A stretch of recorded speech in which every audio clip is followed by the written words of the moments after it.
been a long day, but I've got a story to share with you. Today, I want to confess my biggest fear to you that I have learned this very day. I've faced someone's biggest problem that I've seen. 65-year-old man going to this training with every other one of us into the swimming pool, getting dunked on from a helicopter survival. It's basically the basic necessity that's required before you can go offshore to the offshore platform. And this is a requirement that we need. So young guys like us, it's not a problem we get dunked. But this guy, he got dunked in, he almost drowned, he couldn't pass. But his tenacity to go back in. And we're wondering why, 65-year-old, you should be at home sitting. But he had to do it because his 32-year-old daughter is going through a wedding. In 6 months' time, he needs the cash. When we hear the story, it was heartbroken. What can he do? All right, let's be honest. We cannot judge the people. We cannot do anything. But then there are lessons learned that we need to understand. Everybody wants to protect the next generation. You love your kids. I love my kids as well. We do anything to protect them. Your parents love you as well. They do anything to protect you. It's just part of life that we go on. So it makes me think, it makes me wonder. And I'm glad that I have plans in place as well. But I need to review them.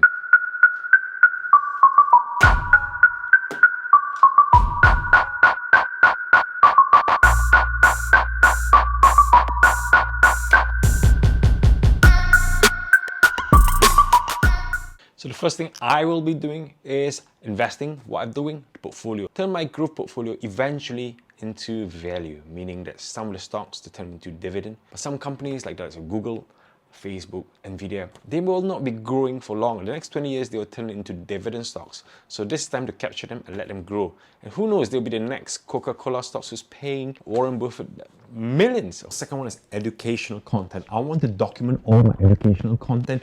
Why? Because at the end of the day, you need to start teaching your kids. Remember your grandmother and your granddad tells you stories that you remember. Who went through the war when she was young, and the thing that made them survive was to save money, learn how to cook at home. So these are traces of education that the last generation has left for the next generation. And if I'm gone one day, all these lessons learned will be gone.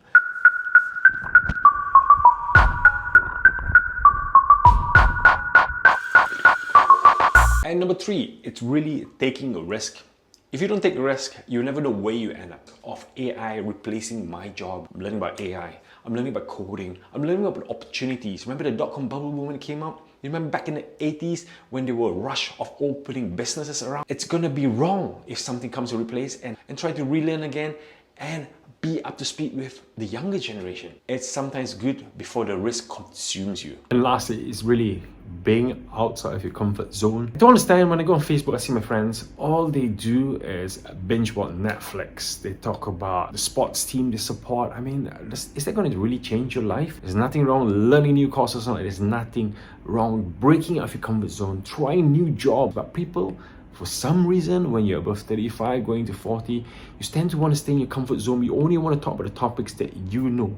It's very, very difficult to break. But you don't realize that we're living in a technological, compressed world now. We're expanding way so fast. We got an internet boom in 2000, and then we've got that growth in AI coming in 2024 going forward. It could be politics that you have to learn. It could be the histories that you've learned, a new language. We just have to break the barriers through, or else it's gonna really, really consume you. It's also planning life beyond 65. Being healthy is important, but also being healthy mentally to know what you're doing next is healthy too. When I was in university, I had a choice between whether I go to being lecturing or do I go to industry. But I know where the money was, so I laid to the industry.